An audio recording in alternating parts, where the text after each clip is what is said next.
Hello and welcome to another episode of the Birdie Golf Club podcast.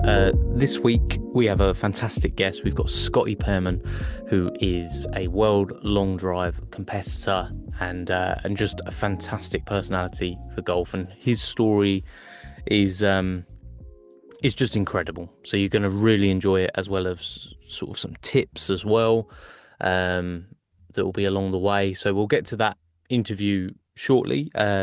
Just wanted to address a couple of things first at the start of the podcast. Um, First of all, if you're new to the podcast, welcome. And if you're a returning listener, thank you so much. If you are able to, if you could just leave a 5-star review, I think it literally can take about 3 seconds, depending on which platform you're on. Um, Leave a review, share with friends, and of course, follow us on Instagram as well at Birdie Golf Club Podcasts on there for updates and different bits and bobs, a bit behind the scenes. I just want to thank you all so much. I'm thoroughly enjoying this podcast and doing it, and everything that comes with it, being able to live and breathe a bit of golf for a while is really, really exciting. So thank you so much. From the world of golf, the news, obviously we had the Scottish Open this weekend. I didn't actually wasn't really able to digest a lot of it because it was a busy weekend, but obviously you see Rory returning and playing some really, really good golf. I just need a reminder of the actual guys. Chris Goddard ended up winning. Um, and yeah, held his nerve. Looked like he had dropped the ball a little bit on the front nine and then just came back and made some important birdies at great moments. Um, and it was brilliant. I think it's really refreshing to see golf in the UK at like the highest level and to see how it challenges these incredible golfers and makes them play some shots that they're just not used to playing throughout the rest of the year. I think it's a wonderful advertisement for the DP World Tour and the quality of players that are on that as well. And yeah, there was some really noticeable finishes. Obviously, Chris Goddard winning the tournament was amazing. Marco Penge finishing as high up as he did.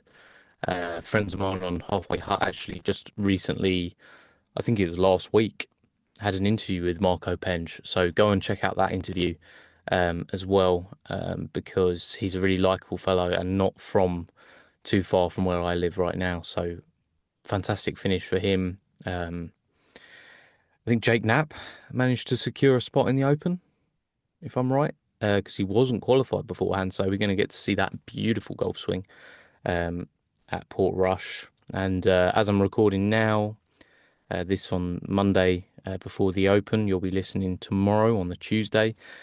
We're getting set ready for Open Week, which is really exciting. So cannot wait to just consume that over the weekend and enjoy it as well. Trying to think of any more sort of noticeable things from the world of golf. Not really. I did see a little post from Phil Mickelson earlier on today suggesting that Liv should expand and perhaps hold sort of bigger tournaments with a cut line, I think he was saying. I might have got that wrong, and then essentially treat the events that they've got right now as elevated events. That could be quite interesting. I wonder if that will entice a few more players over as well. I think whichever way you look at it, I think we're heading towards a point where these golfers will be back playing together. Um, I think we're in the stage of essentially when Liv started, it was the case of drinking concentrated squash, um, and it was a bit too much for some. But we're in that dilution period, I think, where you're seeing it not be treated quite as venomously across media. Um, and essentially it's been diluted down to the point where it's actually a bit easier to consume now, and they actually talk about it during major events, whereas there was that weird period where it was sort of just not mentioned as being a legitimate place for people to play their golf. So I think we will see something come together, but you know, who knows? Last major of the year, I think it's going to be a good one. I'm going to give a prediction now. Um, Give me Justin Rose. Give me Justin Rose. I think it would be a real nice bow on the year because Rosie came close, obviously, at the Masters, forcing Rory into the playoff. And obviously, everyone wanted to see Rory get that Grand Slam done. It's witnessing history in your lifetime, so you want to see it. But give me Rosie. Give me Rosie this week, just because he deserves it. He deserves this Open. He deserves another major. And I don't know, just got a good feeling about it. So let's see. Let's see. Put your predictions in the comments, and uh, and let's just all enjoy it. But that's enough from me. I think we get to this interview with Scotty. It was amazing. He shares an incredible story, or stories really, and just an incredibly likable fella. Go over and follow him. You can find him at Long Driver Scotty P on Instagram, and he's just a great guy. So I really appreciate his time. I know you're going to appreciate the interview. So let's head over now to the interview with Scottie Pearman. Yeah, thanks for joining me, Scotty. So, a little bit about like your life, what led you to be where you are now, in long drive. I want to hear the lot. Golf, what got you into golf? Your story. Because if you could take us back to maybe the first time you remember playing golf. So my road is quite different than a lot of the guys in the golf industry. It's a broken road that has led me to right where I'm at and Well, in due time. Like uh everything has a time and a purpose, and I'm proof of that for sure. I grew up playing baseball and hmm. basketball. My first love was baseball. My dad told me stories of I threw a baseball before I could even walk. I was in a Oh wow, walk. really? Yeah, I was eat up with it. If we're not playing baseball, we're watching baseball, and we were on the field 12 months a year. We played every time we got a chance, and that really grew a foundation for my competitiveness Hmm. and led me to strive to want to be something more than just the everyday player. Right. And I remember specifically playing golf. The first time I got to play was after watching Tiger Woods win the Masters in 1997. That shows my age. I get it. I'm No, old. no, you're good. I was 12 years old, I think, at the time, Mhm. 12 or 13. Um, just saw it all over TV about what he was doing at Mm. such an age, and I didn't realize at the time we were watching history, but I liked what I saw, and it was something new that you haven't seen in golf before, and I liked it. I was instantly hooked. I think my dad bought me a cheap set of golf clubs from a yard sale or something as my first set. I don't even think I had a full set. I think it was maybe five or six clubs to the local course down the street, and I don't even think it's open anymore. It was calling it a golf course is being very nice. It was a perfect place to start. Yes. Like Yeah. where you want to go because you don't want to hold people up when you play, and it's going to a really nice golf course if you're not that great at golf can kind of put a lot of pressure on you to Oh, want to 100%. Yeah. do. Yeah. It was a perfect place. It was a local course. I think it cost $12 to Right. play 18 holes riding. And at the time, I couldn't even ride, but had to walk. I was the only Mhm. person walking on that course, which is also kind of funny too. Uh, but I couldn't. The funny part about all this is I started playing with a group of friends um, who are mutual friends through a friend, Mm. and they were older. They're in their 20s probably, and um, but they made fun of me all the time because I could not hit the ball far. I mean, I Hey. don't think I've ever told anybody this story ever. They really did. They made fun of me, and it caught kind of just in a friendly way, Sure. like Yeah. I remember specifically there was this one par three. It was number six. The course is called Green Acres, just Hmm. like that show from the way back in the day. But it was. I've started out. I did start from the red tees because I had no idea what I was doing, and plus I Hmm. didn't hit. So yeah, I needed all the help I could get. Yeah. I remember specifically this par three, the red tees were way far up because of the water on the hole. You had to clear the water to hit Hmm. the green. And those tees played, I think, 48 yards. Right. And I remember specifically going out there and playing, and I hit an iron, first time I'd ever hit an iron good ever in my life. And I hit it on the green from 48 yards. It was a pitching wedge, and I went bragging to these guys. I just hit a pitching wedge on number six. Can y'all believe it? And they said, you played from the red tees. I was like, yeah, that's where I start from. Yeah, it's only 46 yards or whatever. And it was probably one of the most, I remember it specifically because things like that you don't forget. Yes, yeah. And, and it was like a core memory that was locked. And from that point forward, I made it my intention to try to hit every ball as far as I could, no matter what club it was. Wow, yeah, yeah. It was the growth, the whole birthplace of my long drive career dates all the way back to then. Amazing, amazing. I mean, that is just like I took my little lad. He's 4, right? This isn't to show you up, Scotty. Okay, and I don't think he's ever going to hit the ball as far as you, right? He hit it. We went to a simulator because it's like a nice place for him to like learn that's safe as well. And he hit it 46 yards, something like that. So like, and he was buzzing. Like he can't wait to get past that 50 yards. So I think that thing of like that first moment when you pure a shot and you just hit it as well as you could have is a core memory for all golfers of all ages, isn't it? So that's like can Yeah, resonate with most people. But for you, it was that I want to see how far I can hit every single one of these clubs now.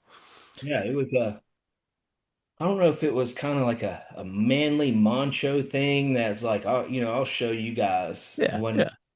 And, I don't even know if that group of guys, I know they're still around. I don't ever talk to them Mm. anymore. I don't even know if they know what I do now. So it would be so funny. That'd be like a really bad joke to say, hey, you know what? I'm top five in the world of hitting a golf ball really far.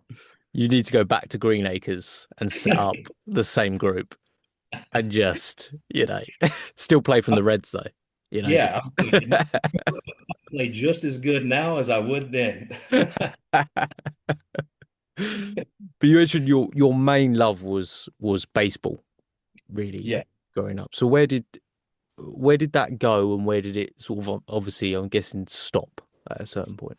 So growing up, I was one of the one of the better players in the area. Hmm. Um, at a small age, I could throw a baseball really fast for that age. Mm. Um, at that time, I should Mm. say. Anyway, I know that the athletes have evolved now, and these young guys are throwing 70 miles an hour and or faster from that small of a distance. It's Mm. incredible. But at that time, for a small town, I was throwing it in the 60s pretty regularly as a young.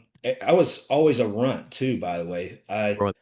I grew up one of the smaller kids Hmm. growing up, so I had a little bit of a chip on my shoulder a lot, and I Hmm. played that and used it to my advantage in some ways. And I had a very specific way of throwing that scared a lot of kids growing up. I threw more from the side than I Hmm. did from the top, and my ball moved quite a bit and Right. scared kids, younger kids. They thought they were going to get hit, but it really wasn't as close as they thought it was. But I really played into that. And I remember when I was 10 years old, we played in what we called fall ball, which is like off season, Hmm. off peak season baseball, where you play just to kind of get some reps.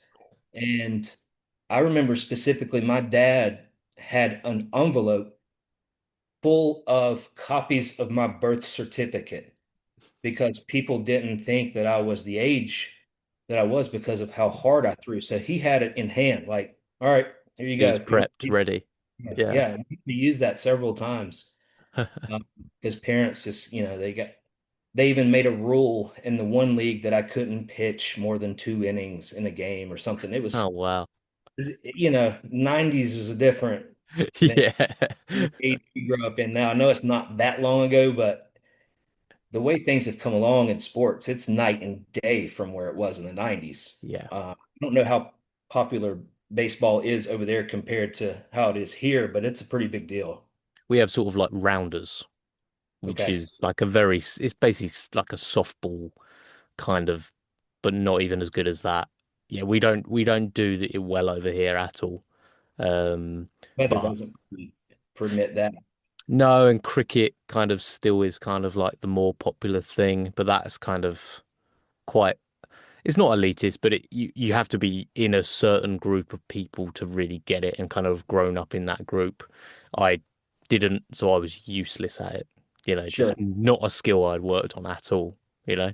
Yeah, sure. And I think a lot of that is happening here in the States with baseball now. I think it is becoming a more elitist sports where if your Right. family doesn't have the money to keep up with the Joneses of Wow. travel baseball, I hope we have, everybody's life is different, and I'm not a judge of what people do. If Mm, that's what they do, that's fine. But we have friends that are heavily involved with travel ball, and I know they're gone every other weekend, if not every weekend, to play somewhere, and that's a lot of commitment, and that's not what we had to deal with growing up. And yeah. I don't think I would have made it very far due to my upbringing and being raised by a single father on his own Mm, off income. I don't think that I would have made it very far in base as far as I did. I didn't make it that far, but I wouldn't even hardly have had a chance to play if it was because of the money. We There were right. several times where, um, I mean, I grew up dirt poor.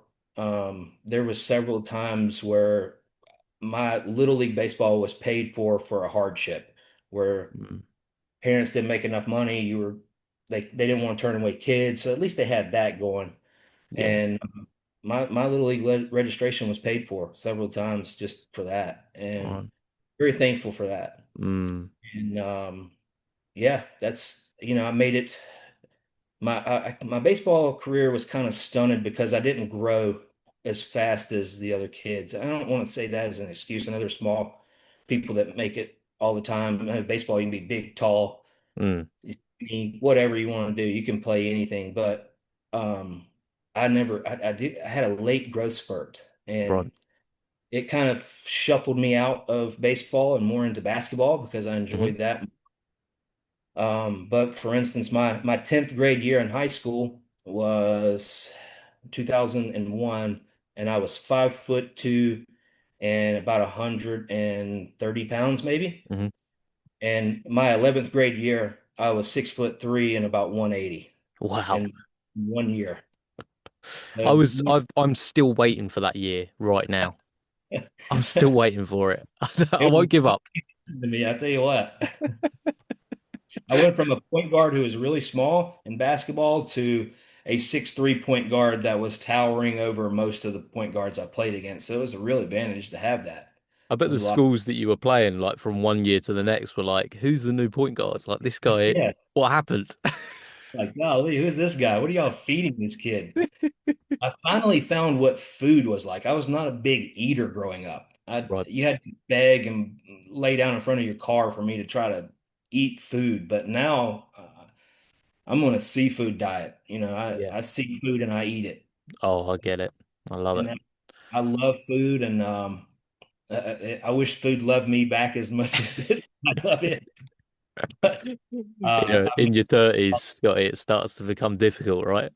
yes, 30s is real. And anybody listening to this, if you're 27, 28 years old and you think you're bulletproof, Yeah. just wait. It Yeah. will catch up. I'm I'm I'm going to you I'm and just soon warn you. turning 33, and apparently 34 is the first step of serious like chemical aging that happens in the body. So I don't know whether to really enjoy this last like year or whether to prep now for it. I'm at this real like crossroads. What It's would too your advice be? cold sand. Just go all out. Enjoy it while you can. Okay, all right. That's But, there you go. Hopefully my wife's listening, so I've got one more year of just eating whatever I like. That sounds great. a lot of salads, okay? Wink, wink. So baseball sort of ended, basketball came into play, and obviously you grew to a height which would have made basketball a bit more of a realistic sort of opportunity at that time. What happened next? What was the next stage? So I really enjoyed basketball. Um, I had an opportunity to go play at a couple of smaller schools here, just kind of little small schools that most people, even in this area, probably haven't heard of. But Hmm. once I graduated high school, life happened really fast. I wanted money and I had never had it before, so I hit the workforce. My dad was a lot older than me. I was a really late in lifer Hmm. for him. So my dad was 48 years old when I was born. Right, So by the time I'm hitting high school, he is in his 60s, well into his 60s. A lot of people confused him for my grandfather, which I right. understand why, but it got kind of aggravating even hearing that. But I understand why now. Mm.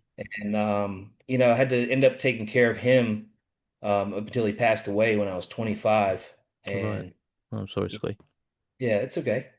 Um, it was, kind of out of the blue and it happened really fast, cancer. Mm, Uh, it got to him. And it's when you're dealing with that on your own, it's really hard. mm, And it was quite a bit, took a toll on me. mm. I don't think I've still fully grasped it, Sure.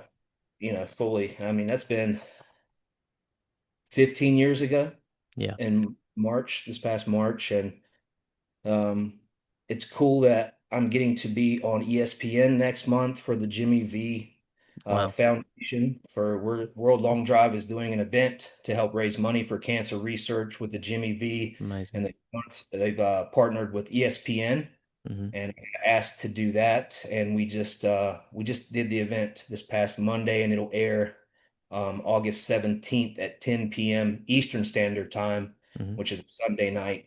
And I'm glad to be able to give back in that manner for Yeah, that. absolutely. Yeah, I mean, I've had many people on this podcast, and it's not a surprising statistic, is it? Because we know the statistics that cancer affects like 1 in 2 now. And hearing everyone's story of how they, have to watch their loved one go through, what is just a horrible, evil disease. It's just, it's amazing to see the fact that every single one of these people, I think, through the example of the person that they lost, has been inspired to give back, and especially to the like cancer charities that are just supporting the ones through it. I mean, obviously everyone hopes for a cure when it comes to cancer, but I think mainly that support that's in place is just so important, isn't it? And I'm sure you've experienced that as well. And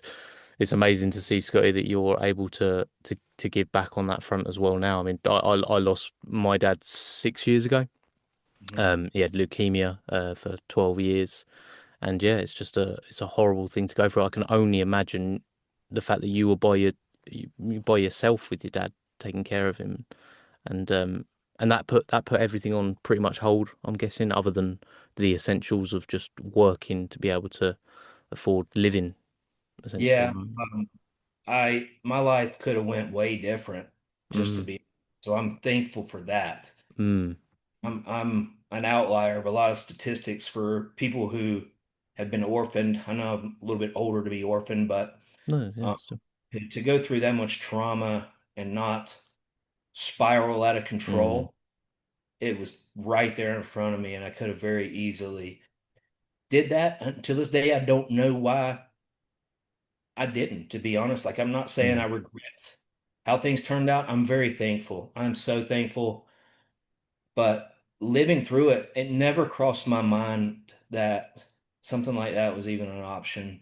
mm, Going down a path of drinking and doing, whatever, not knowing where you're going to sleep or mm, um, different things like that, that made me right now who the person I am. And mm, it was all in good time. Like it's all in God's time mm. because He was just preparing me.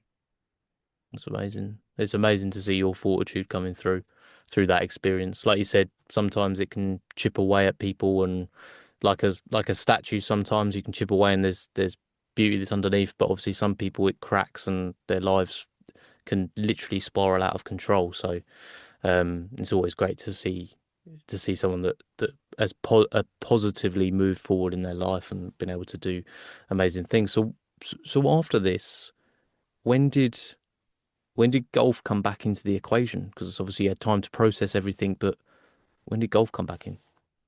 Um, Golf is maybe one thing that never left, Mm, I should say. Like it was the okay. one you didn't need to have a team or a league. I could just go play with friends and hang out and get away for, a few hours a day. And I just kind of played recreationally, no more, no less than anybody that claims to be a golfer. Yeah, yeah, yeah. Um, but it all led up to maybe that was time I was in my early 30s. This was 2015, Hmm. 2015. I had just, no, 2016. I had just had total reconstruction on my right knee from playing in a pickup basketball game. Yeah. I had a really nasty injury where I had completely tore my ACL. Um, had to remove part of my meniscus and I had to have microfracture surgery. And I know that's kind of everybody hears ACL, but that microfracture surgery, that's different. That's so when my knee shot sideways and Right. it hit against each other and broke the bones. And they had to do what's called microfracture surgery. So they drill into your bones, kind of let your bones heal on their Mm, own. But that took so long to heal. And at the time, I'd been working at FedEx Express, right. delivering packages for several years. So it took me out of work. It's the first time I've ever been out of work and kind of living off insurance and things like that. I was out of work for a little over 4 months. I kind of rushed back because I needed to get to work. I needed money, and it's Yeah. hard to live off of you know, short-term disability. It's a Yeah. nice thing to have in case of an emergency, but you can't, a single person can't live off of it. It's Sure. impossible. So I rushed back at the time, just a couple of months before that. In March, I had met my now wife, Becca, and Hmm. we had first date, blind date, and I came back to work that April. And the next month, I see I forget where I saw it, but they had a world long drive qualifier about an hour away from my Right. house. And I'm looking at her and I'm like, I think I want to go try to do this. And she's like, you think? And we watched it on TV like a couple of days before. I think that might have been where we saw it. Right. And she said, "You think you can do this? Like you see them hitting these balls on TV that far. Do you think you can do that?" And I was like, I can. I hit it further than anybody I know. Yeah. I don't know. Let's go, try it." She looked Yeah. at her dad who was sitting there watching it with us, and she's like, "You think he can do this?" He said, "He hits it pretty daggone far. I'm not gonna." And so, sure enough, we signed up for that qualifier. It was at Lake Tillery, about an hour away from where I live. We Hmm. drove down there. I'm about 5, 6 months post-op. Warming up, man, I'm hitting it. I'm hitting it good. I am locked in. And then about 10 or 12 balls in, I blow out my other knee Oh no. in the warm up. In the warm up. Didn't even get a chance to hit. Oh. And I'm like, I felt it lock. Like it locked. Mm. I couldn't hardly bend it. And she's like, I was like, I can't hit. Well, we came all this far. Can't you just go out there and try? I was like, I can barely walk. I Oh. can't do nothing. And sure enough, we went into the doctor. I had a bucket handle meniscus tear. So a bucket handle means so your meniscus looks like an infinity sign Hmm. inside. And what happened, it cut the inside of it and flared it up inside. And Mm. it caused a bucket handle Okay. look. Yeah. And it locks your knees pretty bad where you can't move. And so I'm out of work again, even though I just was out of Mm. work for months. And um, just met, uh, you know, this woman that I was crazy about, and I have a lot going on. Yeah. Yeah. Mm. It was, I don't even, it was a whirlwind of stuff that just happening all at the same time. This episode of the Birdie Golf Club podcast is brought to you by Runner Golf. Sorry to interrupt the episode, and I hope you're enjoying it. But I just had to mention the sponsor for this episode, Runner Golf, who have really just exploded at the moment, in a good way, not in a bad way, but in a good way. They have, I think, a putter which is genuinely just going to change the game when it comes to how people view what's important from their putters. Um, I think you're going to see more and more amateur golfers, but eventually professional golfers recognize how important it is to have a putter which isn't just built to deliver a certain feeling, like you're seeing with Zero Torque, but instead built to deliver your putting stroke so that you don't have to feel it. At the end of the day, when you go for a fitting, one of the most important things, if you've gone for a driver, an iron fitting, whatever it may be, is that they build the fit around your golf swing. But no one's currently doing this properly for putters. You may have an adjustment in length, you may have an adjustment in weight, but that's probably about as far as it goes. Runner Golf has over 1,000 customization options and a modular design so that every single piece is built to fit your putting stroke. Head over now, go and check them out. You can fill out the online questionnaire. You can go in more depth by downloading the get the words out, My Golf Boy app, which you'll be able to check out how your putting stroke looks, so that then a putter can be built to configurations that suit you. And then when you get it, you can further configure it with movable weights as well. So head over runner.golf and go and customize your putter and get ready to play the best golf of your life. And even better, listeners to the podcast can get 10% off by using the code the Birdie Golf Club 10. That's the Birdie Golf Club 10 on runner.golf. We next thing you know, we're married. We got engaged a couple months later, and then we're married in November. So we met in March, engaged in August, married by November. Didn't hang around.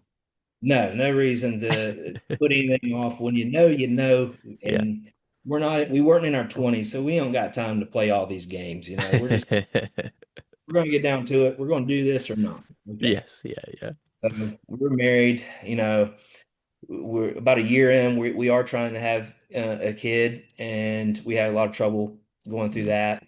Well, eventually we did get pregnant with our son Xander, Mm-hmm. and little did we know our life was about to get put on its head again. Right. Uh, we everything went fine. She goes in for her normal 20-week OB appointment, women's appointment, just to check, make sure everything's going good. And we were about a week late because here in North Carolina, if it snows an inch, the whole place shuts down for Can't like go a week. anywhere. No, we're done. We can't battle that much snow. So we went in about a week late. They're asking her questions about the pregnancy, and she's telling them stuff, and she kind of made a joke about how he's sitting in her belly. And the nurse looks up and says, I wouldn't joke about anything. I don't think you're going home. Oh, wow.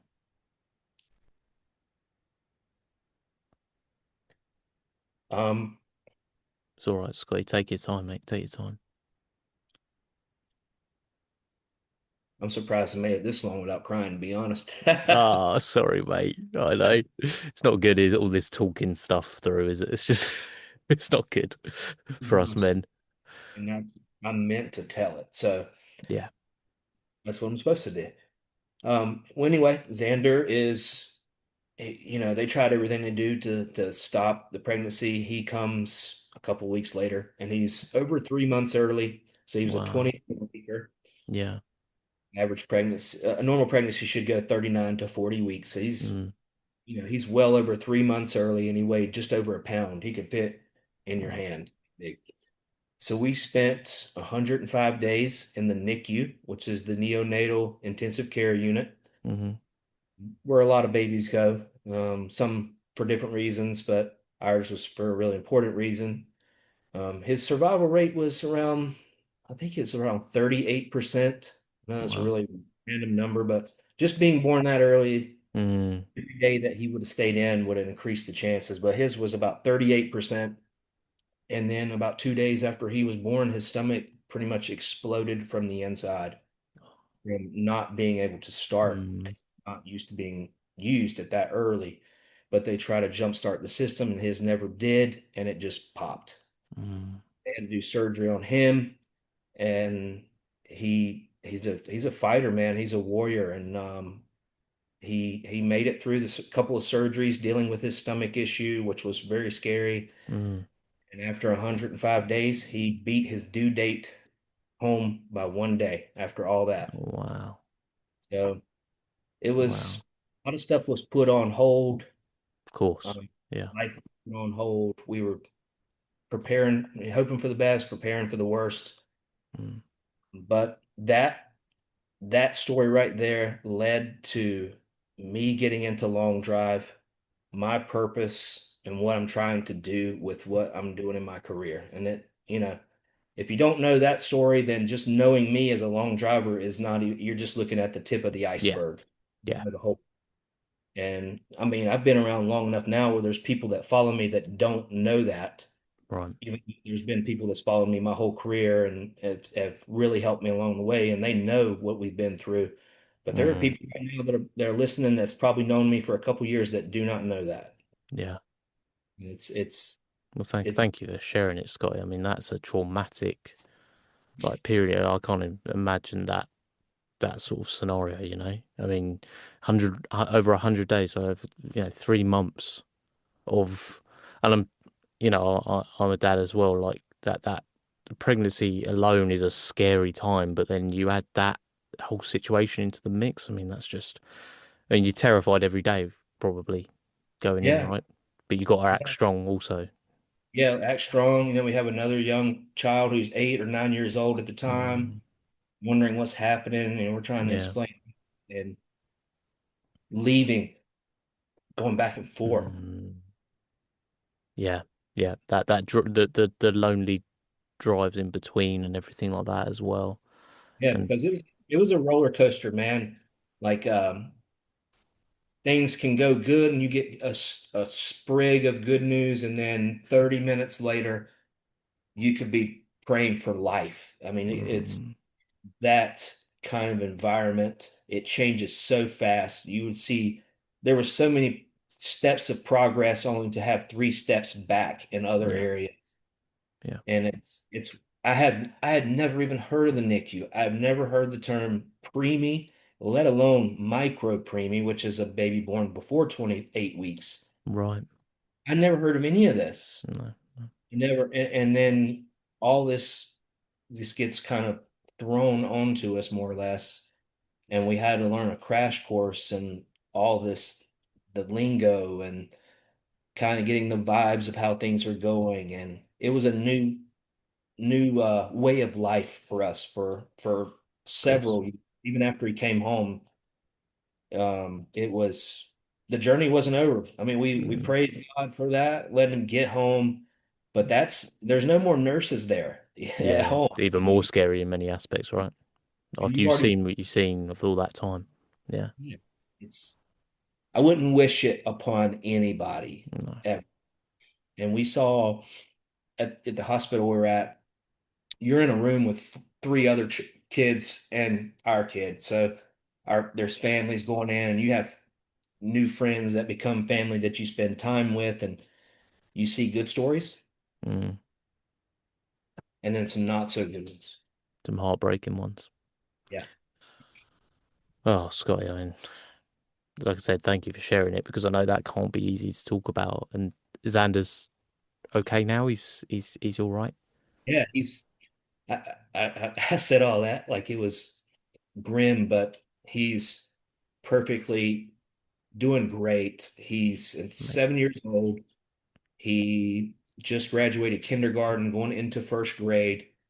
If you saw him or got to spend any time just around him, you would never know that anything had ever occurred, happened. He's all boy. He's wide open. He has a better golf swing than I will ever have, for sure. It's heartbreaking that, isn't it, when you notice that about Yes, he's probably about 2 years from beating me straight up. them. My oldest daughter's 16. She's already beating me. So I Oh already have wow. beat on me. And then now I'm gonna have another one come along and Uh, beat me out even more. So you can outdrive them, you yes, know, I have that you that. can do. That's amazing. And you said that all of this happened, obviously, all these things that you weren't aware of, like these units that do this incredible work, you weren't aware of them beforehand. So, and you said now it's giving you real purpose with your long drive, and I'm guessing obviously fundraising that or just even awareness um for these units. So what have you been able to do on that front? And I know this is probably where the purple comes into play as well, right? It is. And my logo, my And arrow the here. logo. Um, I try to share this story as much as possible, but I'm always meeting new people, and they just see what I do when I'm hitting golf balls and don't know much about me. But once he came home, I mentioned to my wife again. I was like, now that I see that anything is possible, I want to try to do this one more time. Wow.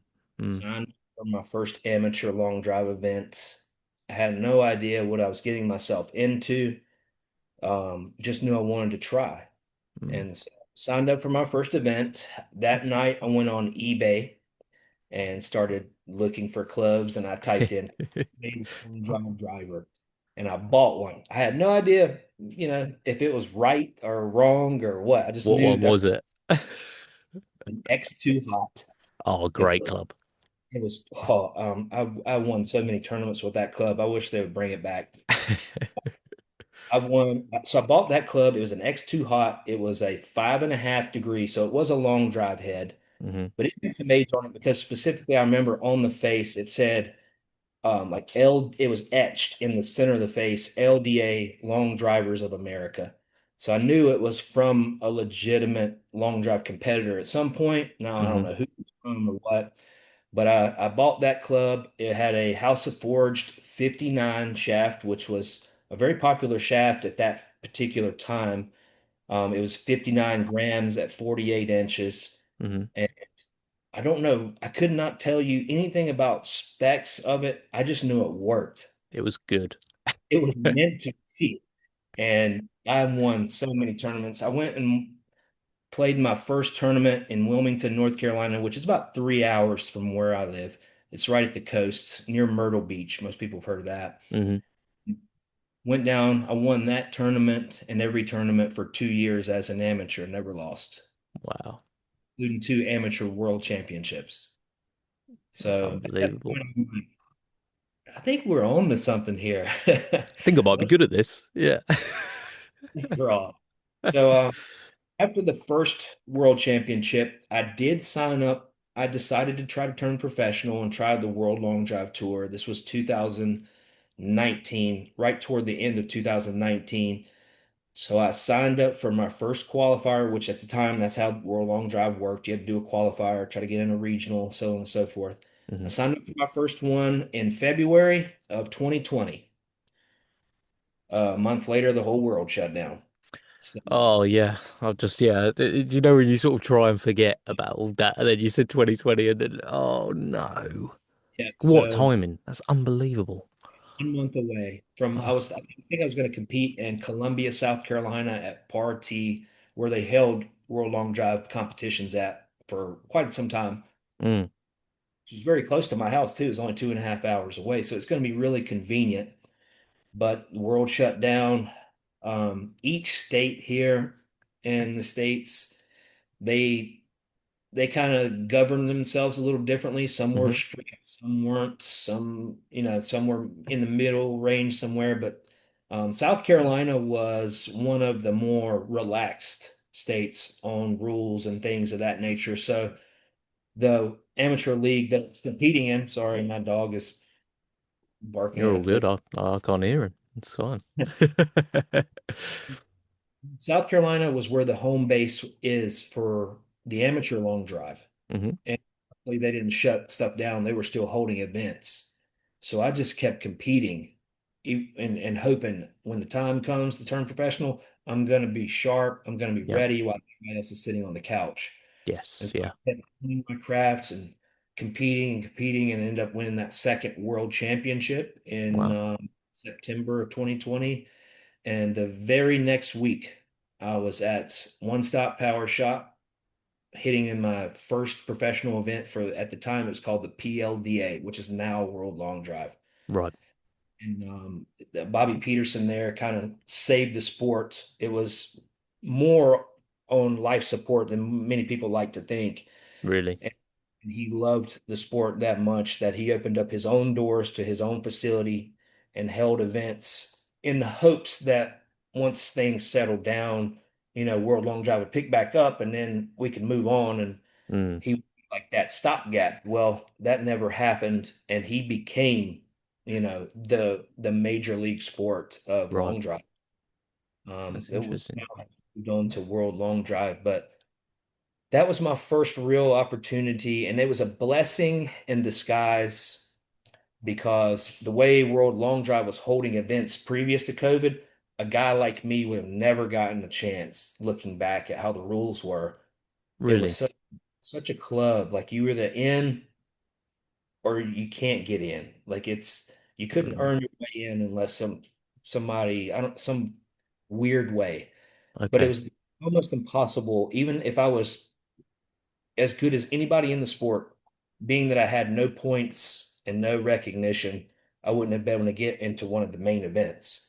Right. But now ELDA, they put it more or less as, hey, you got money, come hit. Your money is just as green as ours. If you want to hit in Yeah. the pro division, come on, we'll take you. Right. And I did. Signed up as a pro.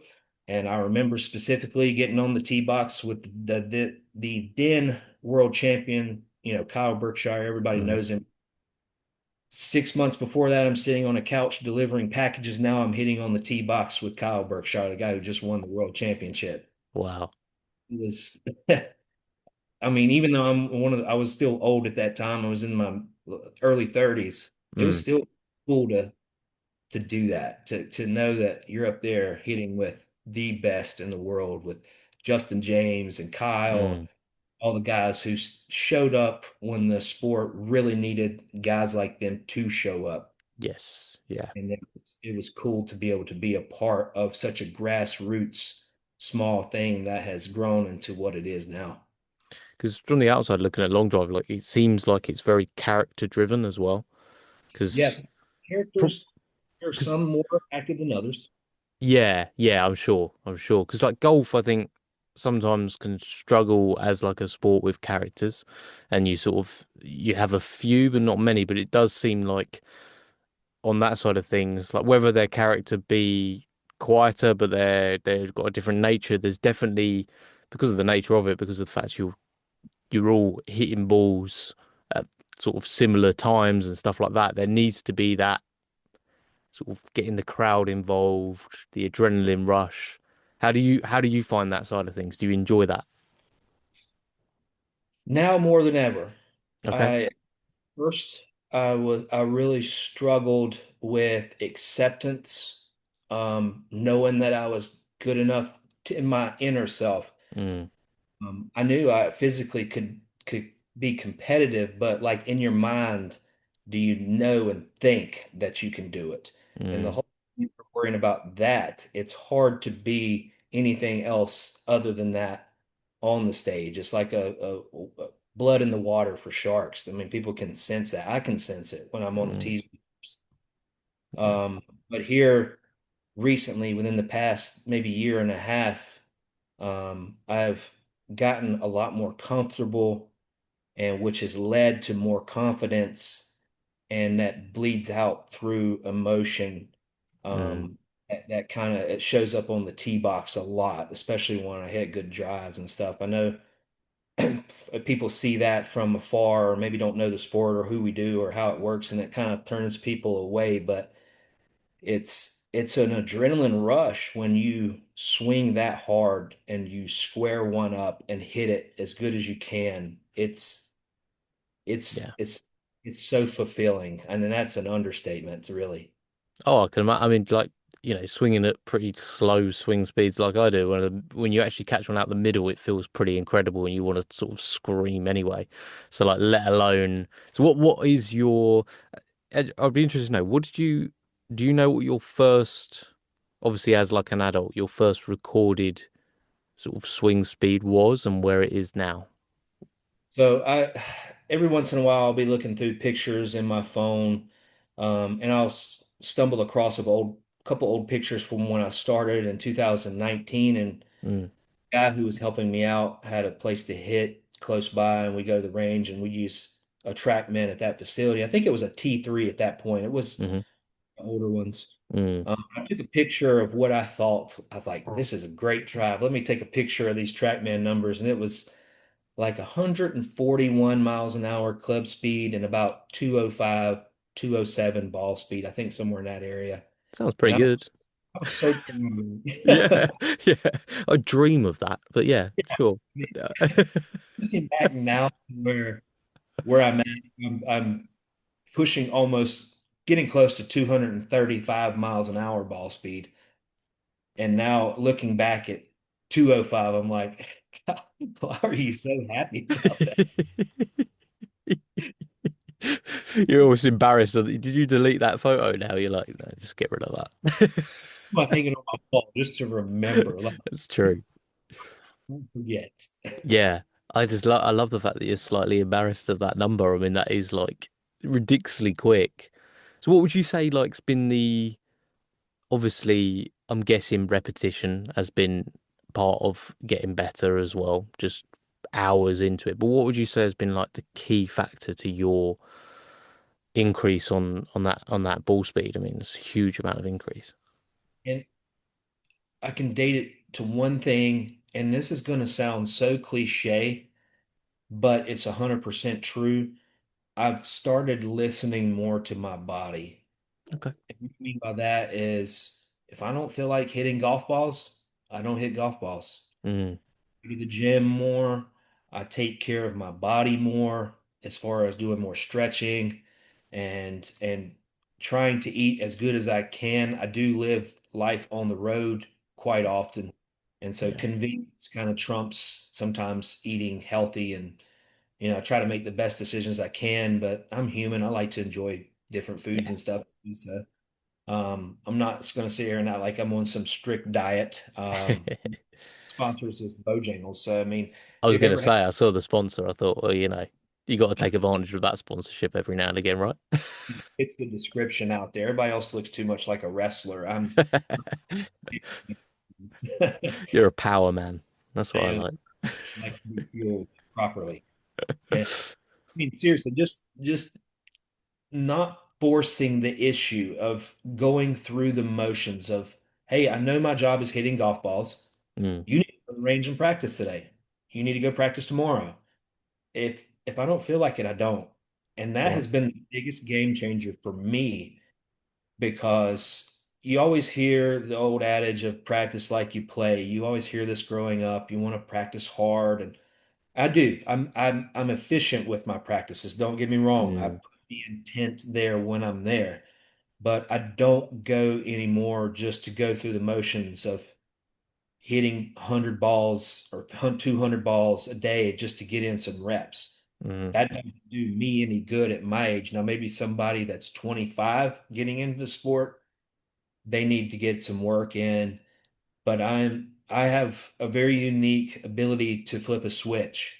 mm, Always hear the term gamer. I'm a gamer. When the lights come on, we can be friends after or before, but when we're out there, I'm going to step on your neck. And then when you're reaching for that, I'm going to hit you with a golf club. And when you're trying to reach up, I'm just gonna do that. But then, we'll shake hands, we'll give each other hugs and high fives, we'll go enjoy a pizza afterwards or whatever you want to eat to celebrate. yeah. But that's how I handle myself. And that has been the best thing for me. Yeah. And I know that's not for everybody. Don't get me wrong. Everybody's different. Um, You know, my coach told me one time, just like he quoted Jimmy Johnson, the former Dallas Cowboy football coach, and he said, I treat all players the same, different. Right. Yeah. She treats everyone different, depending on who Horses you for courses. back, Yeah. the weight, the lineman. It's Yeah. just he has to do that, and it's the same thing with us. So what works for you know whoever, it may not work for me, and that was what I was doing a lot when I started. I was comparing myself. Well, these guys are doing this. These Mm, guys are doing that. They're hitting this club. They're using this glove, and that worked to a degree, but mm, also what to do and what not to do by doing that. So mm. it's all a symphony that has come together at the right time. Yeah. Yeah, absolutely. And I guess when you look across the line of the competitors as well, I'm guessing because the golf world is very much like this. Everyone looks at what each other's using, and then they go like, "Oh, I'm going to give that a go." When maybe next week when I'm back at home, I'm going to give that a go. Has there been sort of advancement in that sort of side of things when it comes to shaft, grip, um, shoes, whatever it may be? Is that has that moved along quite a bit over the past sort of couple of years? It's probably more so in long drive than even in golf. Really? Uh, Yeah. yeah. For instance, the long drivers, you swing these really stiff clubs, and I bet you're swinging a 3 or 4X. And maybe 10, 15 years ago, yeah, Mm, that was some of the guys were swinging because that's what they were doing then, and that's all they knew. And maybe the quality of shafts couldn't hold up to those higher speeds at that time, but now mm, with technology and the equipment's getting better, um, if I see anybody swinging a 3 or 4X, I'm just licking my chops to go right. hit it because I know they're either they're dated or they don't know what they're doing. Mm, Because in this sport, it has now gravitated towards a lighter club and a more flimsy shaft. hmm And, and Kyle made that famous in 2019 when he won the world championship using a Kinetics LD30 Plus, which is about a 240 CPM shaft and give or take a few CPMs, depending on what he likes. But the LD30 Plus is the model, and it's what he won with. And now everybody has gone to that, and now see other guys using senior and ladies flex shafts. Sure. Yeah. One of the other competitors that I competed with this past weekend was telling me one of his shafts was in the 150 CPMs, and I was like, how do you Right. even do It's that? crazy. I'm impressed that you could hit a ball like that, to be honest. Is that So because it becomes really hard then to square that up when it comes to the ball, right? Find the middle of the face, I'm guessing, because it must be difficult to almost feel where that even is. yes, it's a lot of timing. Mm, It's high reward. So, as opposed to golf, you get one chance to hit this fairway. And if you mm, don't, you're going to play out of the rough or out of bounds or wherever. yeah. Sport, we get six chances, and all you got to do is hit one Mm, in play. mm, And you can't give up an inch and say I'm going to slow down a little bit and just try to hit one out there. mm. It never works. That's the No. worst thing you can tell long drivers. Just hit the grid. It's the worst thing any They're of us gonna can. rein it in. Yeah. Yeah, yeah. It just throws your mind in a different portal, Mm, and it's high risk, high reward. But some people have success with it. I attempted to hit it a few times, doing the copycat game, chasing speed and mm, looking for any kind of little advantage to gain a few miles an hour. But I gave up so much in putting balls in play that it wasn't worth it. no. So I went to a real stiff 240 CPM shaft, which is equivalent like in between a stiff and a regular flex. Okay. Or Yeah. Yeah. And what does your like when it comes to looking after your body and everything, like you've said, what would like a regular week look like for you? Like, as far as um obviously strength and conditioning, obviously some practice, stuff like that. What would it kind of look like? so my life is very fluid and it changes week to week. So Mm, normal for me, I don't have a set schedule. mm. So I'm That sounds fluid. great. It's I may like I've been off for the past 2 weeks, Mm, and then I may be slammed with events. So I'm a charity fundraiser. hmm Uh, People and tournaments. use my ability to bring me on to their golf tournament, and I hit drives for the people coming through at a certain hole, and they donate Oh, money to. cool. Yeah. So that's what I do for a living. And you name a cause, I've hit a golf ball for it, Nice. and uh, I have the coolest job ever. Like I'm so blessed to be able to do what I do, and it's so fulfilling to be able to know that every golf ball I hit is literally helping somebody somewhere. Mm, If I ever lose focus or thought of that, then it becomes work, and it's not the same. mm, You know, your intentions change, your mindset changes. But I go out and try to do the best I can for every tournament and raise money, and that's how I live my life. So let's just say a normal week for me in the middle of season, Mondays and Fridays are my biggest days hmm where I have most likely have an event to go help raise money for.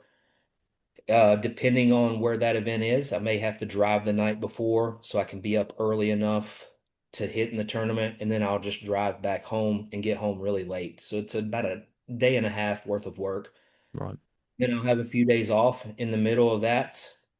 Um, I may hit balls one other time and then go to the gym 2 to 3 times that week, hmm and then do Yeah. it again Friday and maybe Monday. Then, and it kind of repeats that. Yeah. All that while trying to be dad, be husband, you know. Balance. Trying to find Yeah, balance. Yeah. yeah. Whole time I'm very one of the few that has multiple kids on the tour, and I'm also the oldest person on the tour, I think. Right. I'm 40 years old. And I know that's not old in life, but in long drive years, I might as well be 107. I'm on 12 years for long drive. Um, and things just don't move like they used to Sure. for somebody who's 20 years old, may not have a full-time job or a significant other to come home to. They can kind of just float around and do whatever they need. Yeah. My life is different than most in a most normal way it could be, but different in this sport. Yeah. That must be hard to compete with that. I mean, I had Lance Reader on from Crank, and he was telling the story of he got a phone call from Bryson DeChambeau of him and Carl Berkshire just have cracked 40 heads or something in 2 days of just trying to hit balls over and over again. And essentially, there's no way with a family that you can lock yourself in a room and do stuff like that and still be dad, still be husband, still be normal. So it is hard to obviously compete with these guys as far as their schedule goes. But you must find, have you found that almost the older you've got, although there's days that you need to have off, have you found that you've definitely become a better competitor through your experience and you take that Yes, into tournaments? yes, I do. I Right. feel like I get the most out of out of me for Mm, one, and what I put out there when I compete is always a top-notch product. And it wasn't always like that. I was really hit or miss, and I was either really on or really off. And I was kind of, I think it all circles back to that confidence and mm, knowing, believing in yourself, and then knowing that you belong and you're capable of doing these things, and then the rest kind of sinks back into the place where it needs to be. mm, And luckily for me, I have a great supporting group around me. I've been blessed by people this entire, I could sit here for a whole nother podcast and tell you every instance of, hey, this happened here. And, just things have been laid in my path that only God could have done. And you describe it to somebody and it blows their mind about, how are we going to pay for this next event? I mm, don't want money off the table because when I first started, I was working a full-time job and doing this. mm, I didn't want to take money away from my family to go do this at the time when I was not making any money doing it. And so we're like wondering, hey, man, how are we going to get to this next one? And then the next thing you know, check shows up for a bonus at work, or, mm, meet somebody at the driving range who wants to. help me out and help me with my back problems, being my chiropractor. mm, Just things that in the least you expect it happens. mm, All this especially couldn't be done if my home wasn't all in also. Like my wife yes. is, she runs a lot of she has a full-time job in accounts payable for a national radio uh, program here in the States, and Mm, she does all that and manages all my bookings and mm. uh, the accounts and emails, and she's the one that does all the hard work. I just show up and hit golf balls and look like a superhero. So I'm very blessed that my family is all in, because if that wasn't the case, then there's no chance that you could do this. That Mm, has to be one. And that goes for anybody that wants to do long drive. If your family's not in on it and there's any kind of resistance, it will never work out. mm, I don't care how good you are. yeah. It won't work because you're going to face either scrutiny at home or you'll have to carry that with you on the tee box while you're up there. Yes. Yeah. I think it's a, I think quite often in professional sport as well, it's like a bit of an overused phrase of you've got to be selfish. I always find that's a bit of an overused phrase because then in the same sentence, quite often these athletes or whatever it might be will immediately thank those that are around them.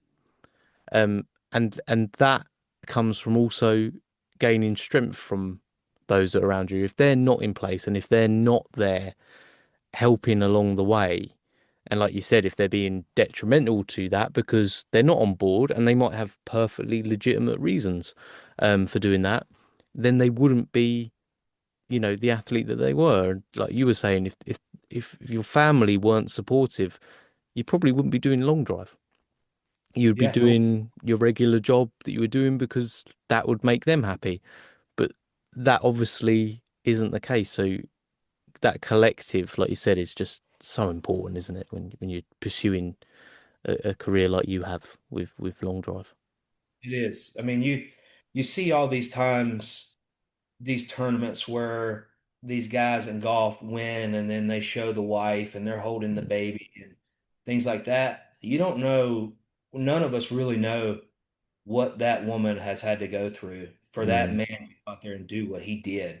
yeah, It's that he picks, Scotty Scheffler picks up his baby after he I was wins that. literally going to say that. Yeah, So cool to watch, but at the same time, you got to think that woman has been out there holding that baby in the heat, yeah, diapers, just trying to keep him under control. And your man is out there about to win the biggest golf tournament in the world, and you're proud of him, but she's doing an amazing job off the course of keeping affairs in line and keeping the home front and doing all the stuff that when he's gone, mm, that it just gets not talked about or swept under the rug. And it makes winning that tournament easier by knowing and that things are you're in good hands and you have support and you don't have to worry about anything off the course other than just going out there and winning. And that's very absolutely. important. Yeah, and I think you'll just, from your story which you've shared with us, I really do appreciate the depth to which you've gone. I mean, it's always difficult to know, what to ask in certain situations. You don't want to push too much, but you've been so kind and generous with your story on that, Scotty, and you can clearly see throughout your life that there's just been this step by step process that's happened through um trials, through difficulty, and also through success, which has led you to being the competitor and the person that you are now as well. And that's evident, and what happens clearly with that confidence that's come from knowing that you were good enough to compete to now knowing that you're good enough to take on the very best and do it in your way as well, which just must be such a great feeling. It is. It feels like maybe the first few years that I was out there, um, I wasn't me. I Mm, was trying to be somebody else, mm, trying to be what Kyle does or what my now friend and hero looking in long drive, Justin James. I grew up mm, watching. shouldn't say grew up because I'm older than him, but saw him on TV before I ever met him, Mm, and I want to be just like him. But now knowing what kind of man Justin is off the course, on the grid, and how he carries himself, and another believer. I mean, I have nothing but respect for that guy, and I always tell him when I grow up, I want to be just like him. Because of that, but it's trying to be someone else. Like all these basketball players trying to be the next Michael Jordan or mm, trying to be Tiger Woods. yeah. You can't. And no matter how what you want to do, you can't. You got to be true to yourself. And at the end of the day, that's going to be so much more fulfilling when you have that success or with failure because man, shouldn't have done that because that's not me. But if you do it the way that you find respectable, Mm. then it's so much better and it's so much glorifying to God for sure. So what's your next biggest event, Scotty, and what's it all building up to in the calendar? Because I'm not too familiar with the, World Long Drive calendar, so maybe you could clue us in. Yes, sir. So we are halfway exactly through the competition season. We've had Hmm. four events already. We have four left.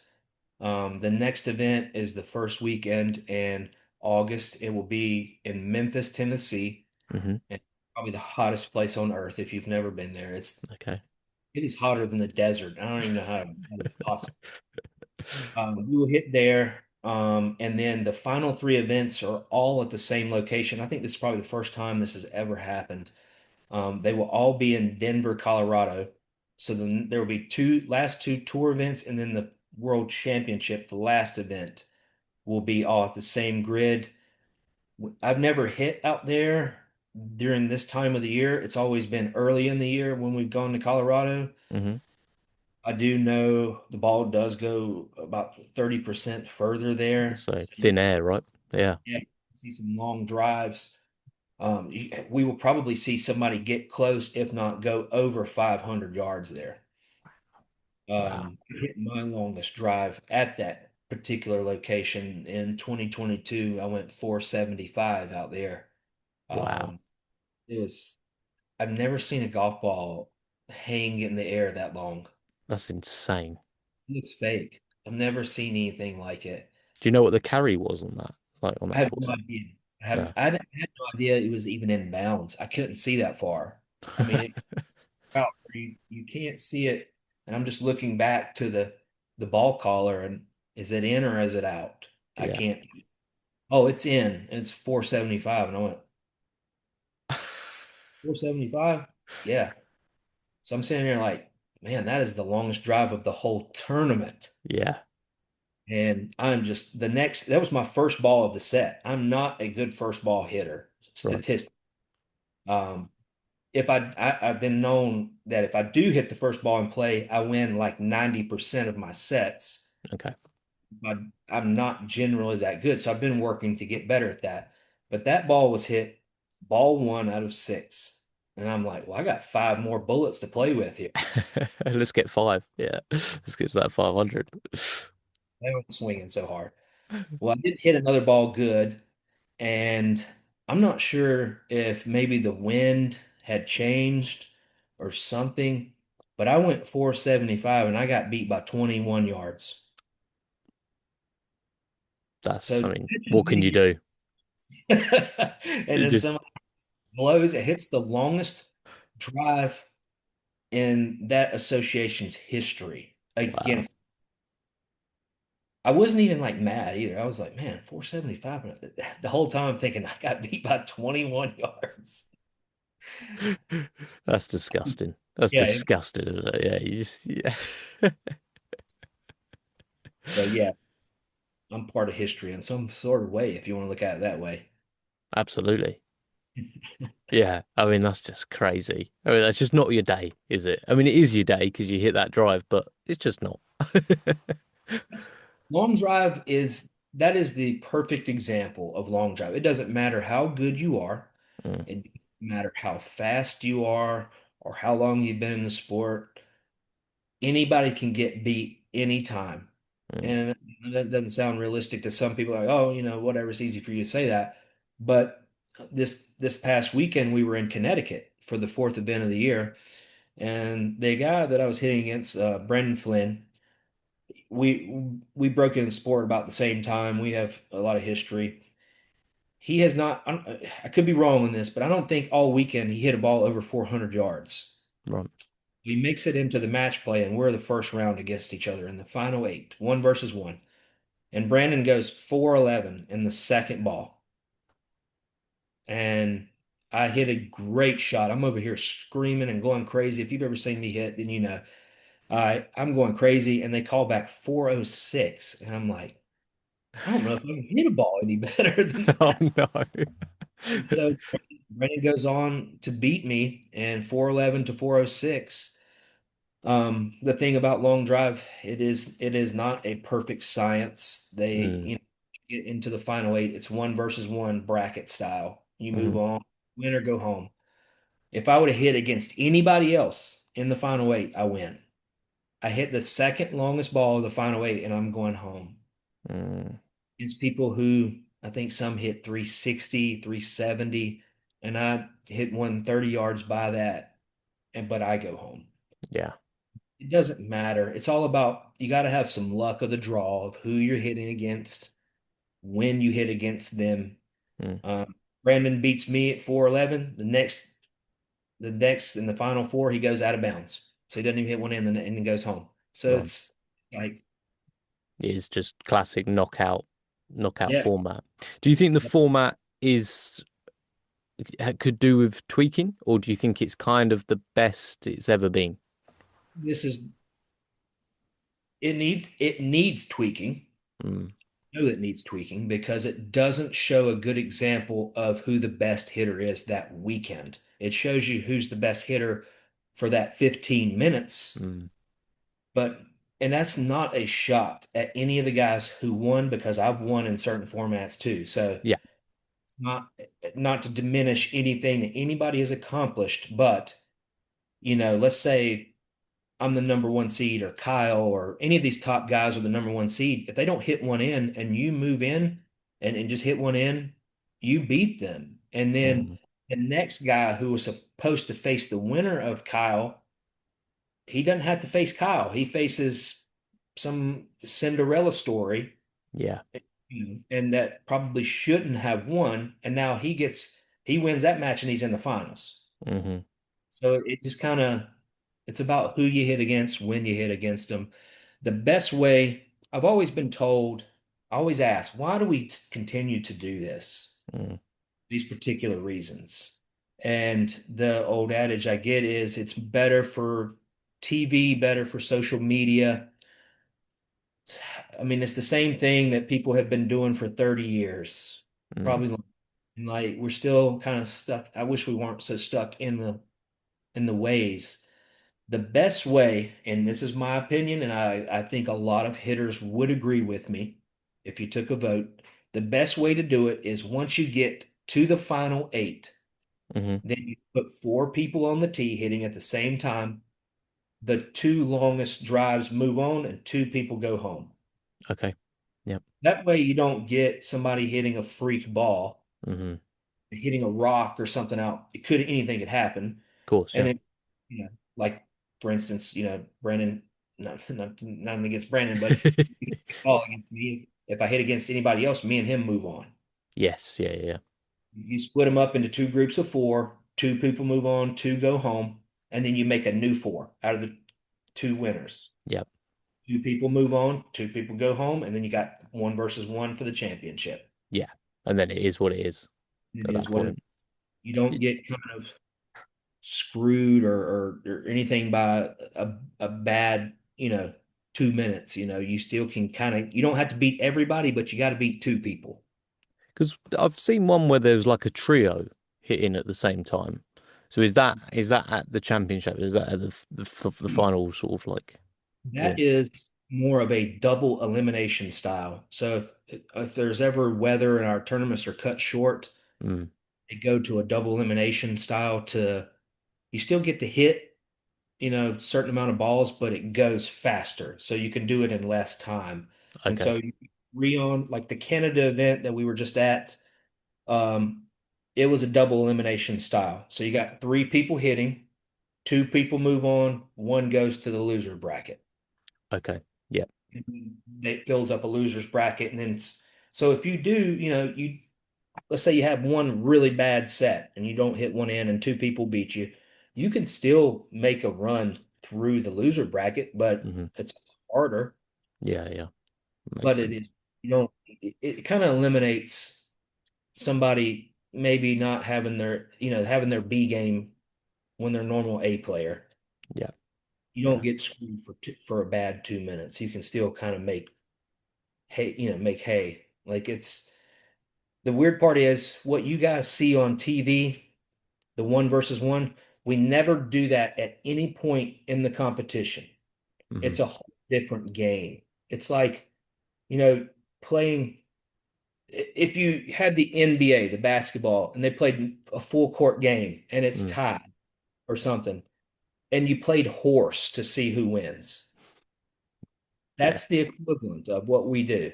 Yeah. We play, a round robin, brackets of 16, four people hitting at a time. You get points awarded depending on how you place, and then a certain amount of points go home. Certain ones move on to the next round. Yeah. Like a league, Yes, essentially. Yeah. it kind of can put some makeup over, if you don't hit a good ball or something, maybe the wind Yeah. changes. But when you get up there one versus one, there's nowhere to hide. There's nowhere. It's just you either do it or you don't. Mm. And I, it's got a lot of room for improvement. Mm. Um, I wish they would see it from that direction, but also I understand it is a business and companies have to make money and they got to do what's best for their business to what they think is the best product to present to people too. So I understand both sides, but I am a Yeah. hitter on one side, I guess you'd say. You want to find like balance in between because obviously like the fairest way of probably doing it would be every week there's a certain amount of points up for grab for first longest drive of that week. Second would get, and then throughout the year you have an accumulation of points. You have a league table, and the consistently longest hitter or the most consistent at the highest level would be first place. But that as a product for people watching week in, week out doesn't really have like an end goal, does it? So what you're saying is just a balance in between of like just some kind of fairness of four of you all hitting at the same time, two going through, so there's not that outlier. Just makes sense. But and it equally provides the entertainment of the knockout, which is what they're looking for, TV and for attendance and everything like that. And it's like you said, difficult It, balance though, right? it is.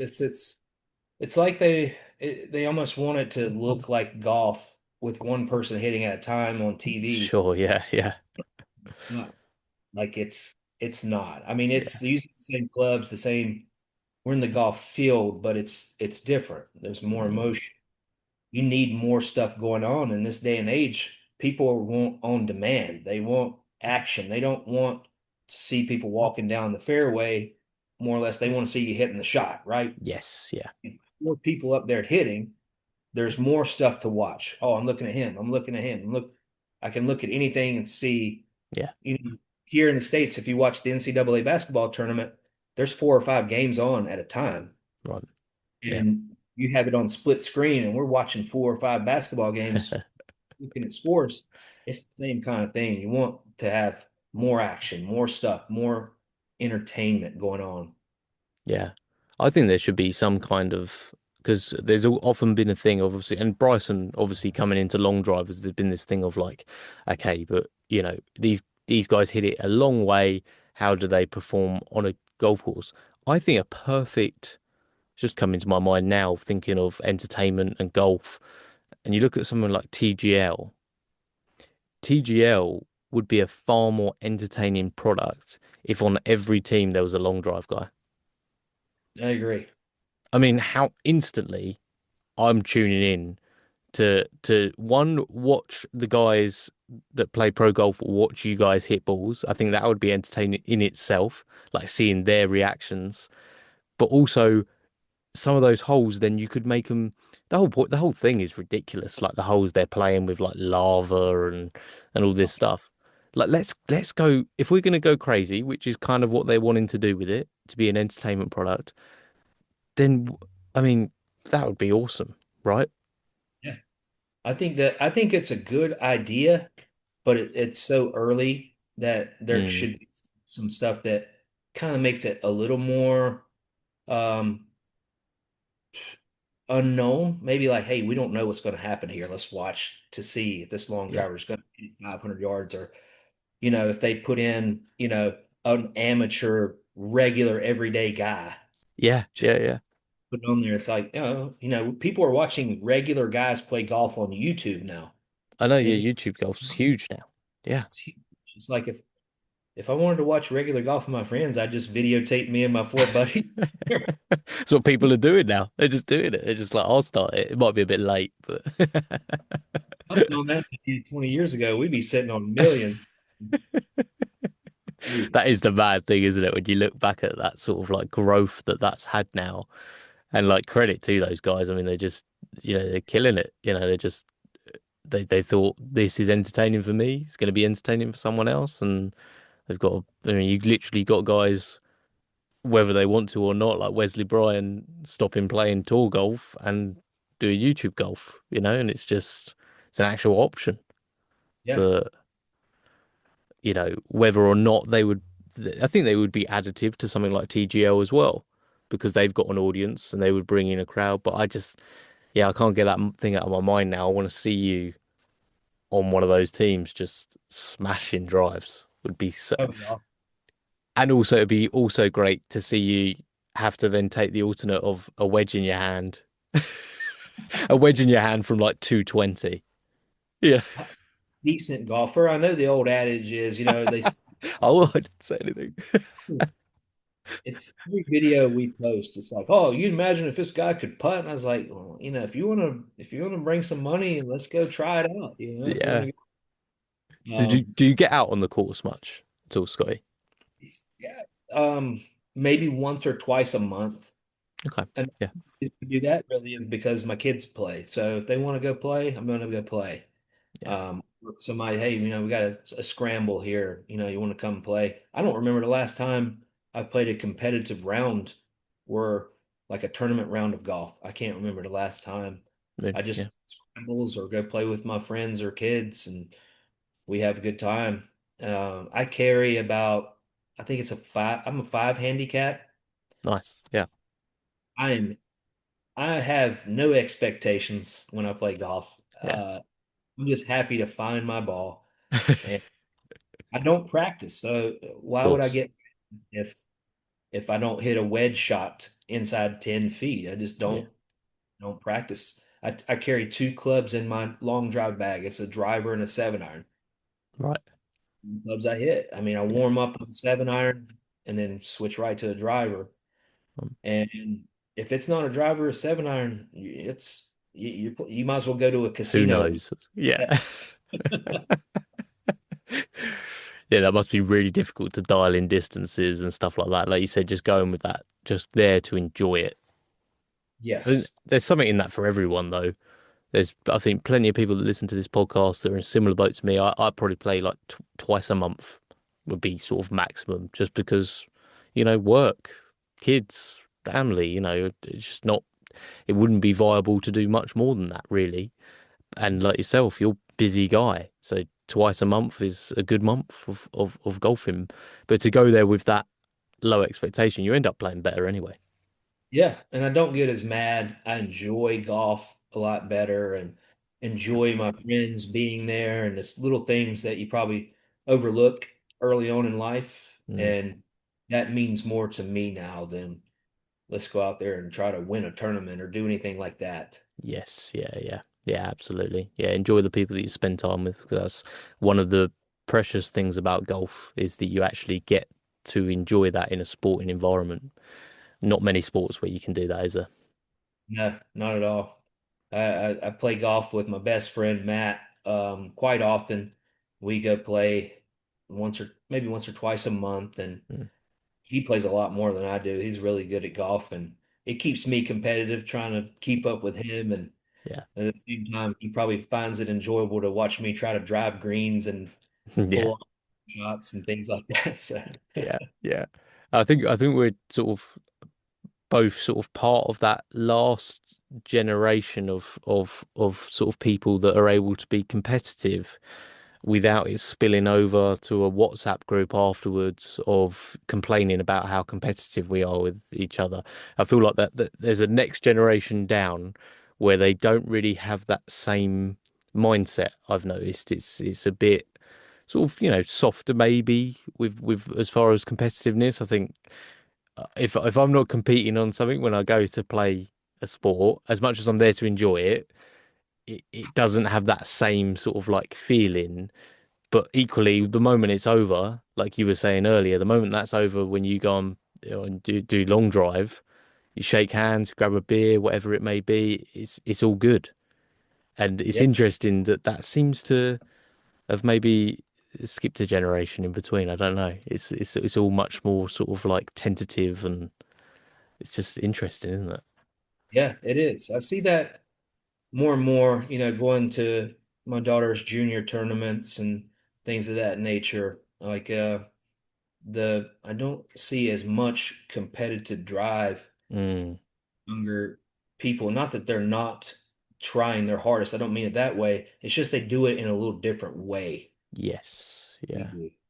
Yeah. It's more of a methodical or the way their coach is teaching them or stuff like that. And instead of I never took a golf lesson until I started long drive Mm, on my own by playing and just getting out there and doing it and trying different things. And if this yeah. wasn't working, I'm gonna change my grip. I'm gonna change my stance and see what happens. Yep. And I found out the hard way.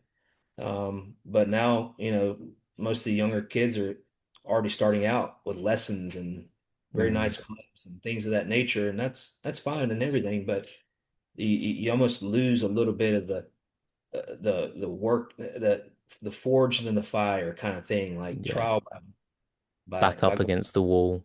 Yeah. Yeah, yeah. Yeah.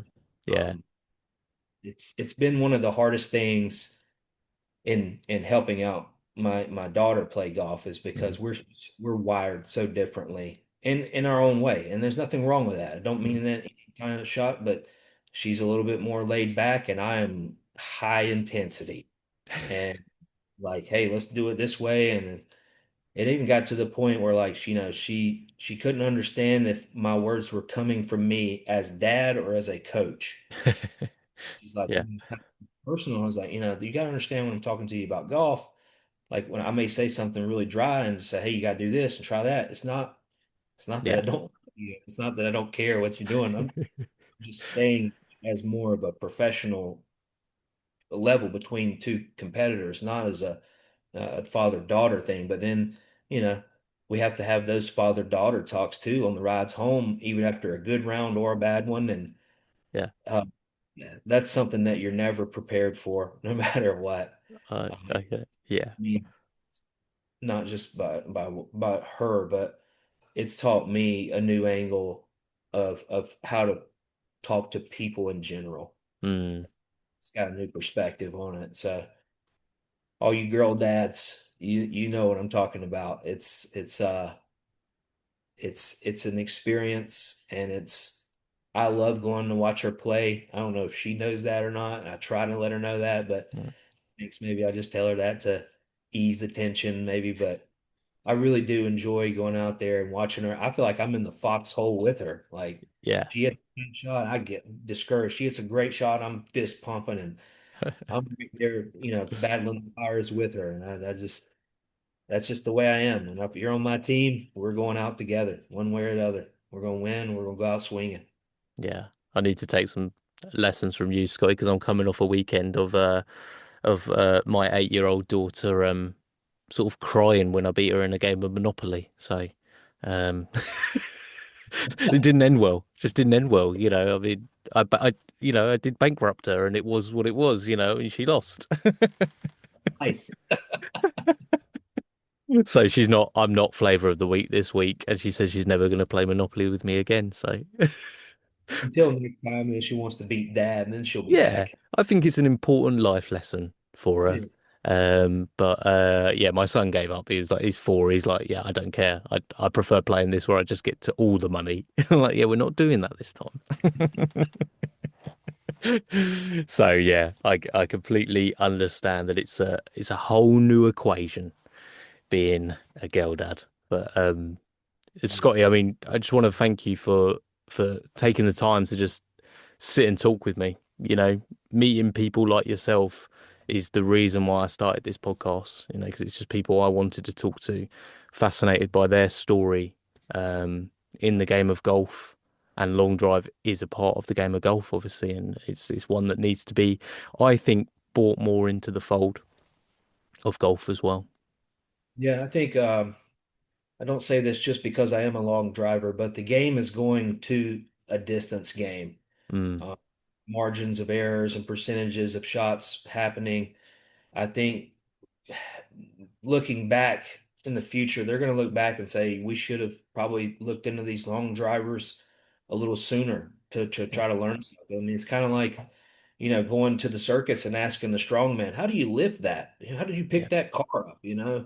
At the time, it's the circus, and he picks up heavy things, and he's really strong. But when you look back, you're like, oh, look at that. You can look at the technique, you can look at things and take from it and learn from it what you do.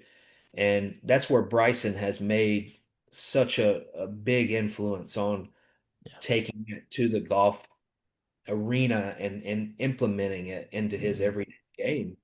And I know it's not for everybody. Not every, at the end of the day, you got to have some physical ability to be able to move a club fast. And I yeah. know that everybody has that. But, just like everybody admires me for hitting a golf ball far, I look at their putting and chipping. I'm like, man, I wish I could do that. Mm, And yeah. so that's how I look at things. I hope one day I'll be able to help some people out and help them to hit some balls far too. So that's my goal. Absolutely.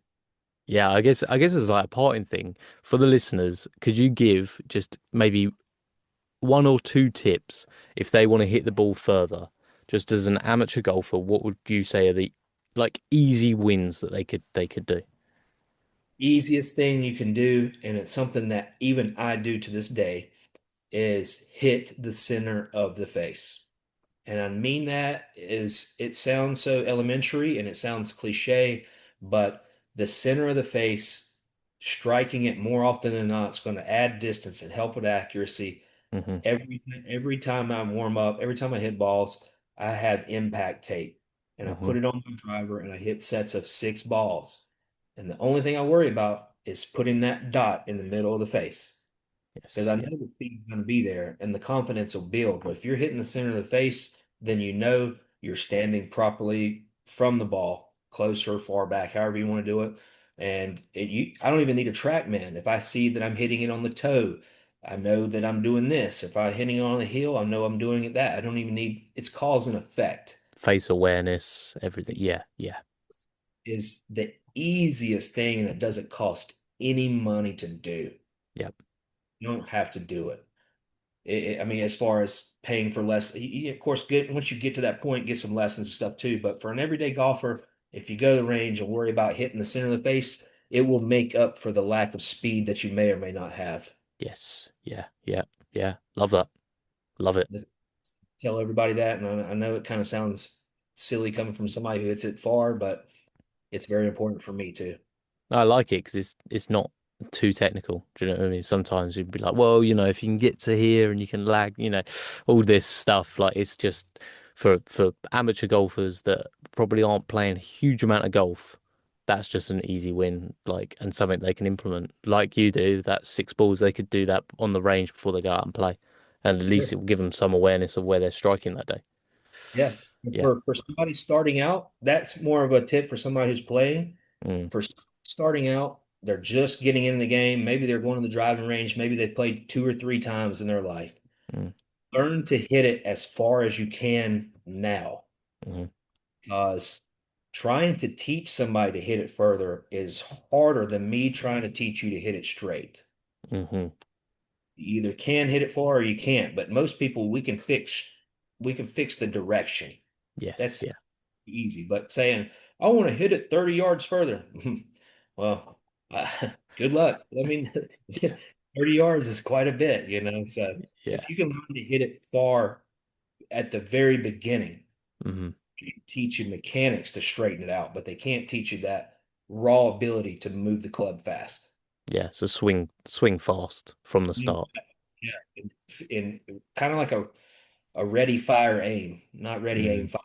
You know, yes, you need to just kind of let it go, and then your body knows what to do. yeah. It learns.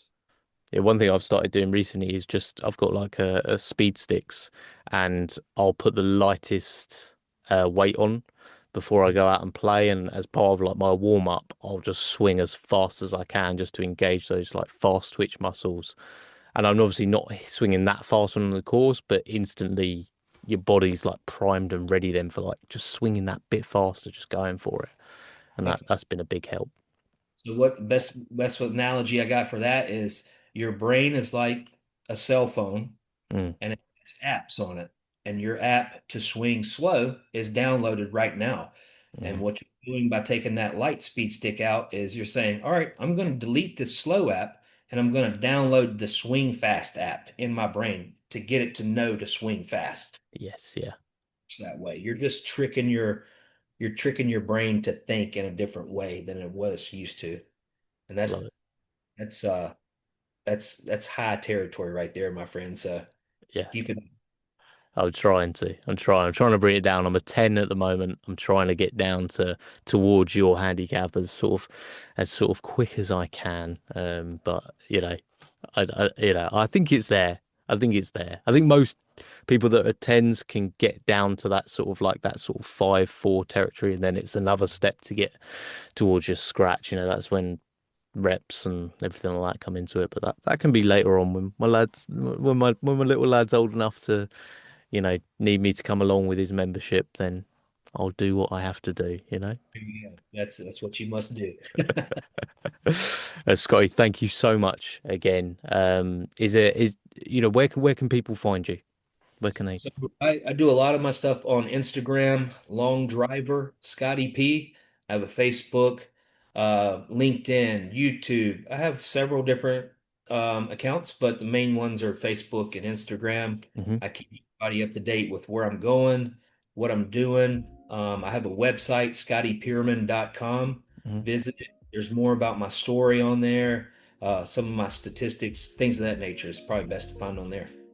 Perfect. I'll put all the links in the show notes for this episode, so people can come and find you on there, Scotty. It'd be awesome. Thank you for having me. I appreciate the time. No problem at all. I really appreciate it. Thanks, Scotty. Thank you.